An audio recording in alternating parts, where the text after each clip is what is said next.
তুমি আমাকে এতটা ভালোবাসো, এতটা প্যার করো, তুমি তো তোমার সাথে কি রাস্তায় আবু জাহেলের দেখা হয়েছিল?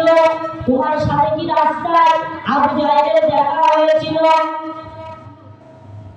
আবু বকর সিদ্দিক রাদিয়াল্লাহু তাআলা আনহু বললেন, ইয়া রাসূলুল্লাহ, ইয়া হাবিবাল্লাহ, হুজুর, হ্যাঁ রাস্তায় আমার আবু জাহেলের সাথে দেখা হয়েছিল।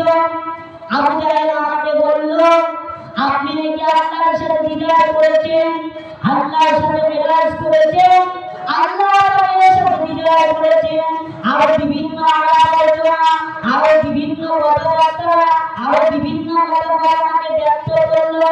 আমি আবু জাহেলকে উদ্দেশ্য করে বললাম, হে আবু জাহেল, শোনায় যাও, যদি নবী পাক আমার কথাটা মুখ থেকে তুমি শুনে থাকো, নবী পাকের জবান থেকে যদি আর তুমি আবু জাহেল শুনে থাকো, তাহলে সাদাকা রাসূলুল্লাহ, রাসূলের যে কথাটা বলেছে ওই কথাটাই সত্য, ওই কথাটাই সত্য।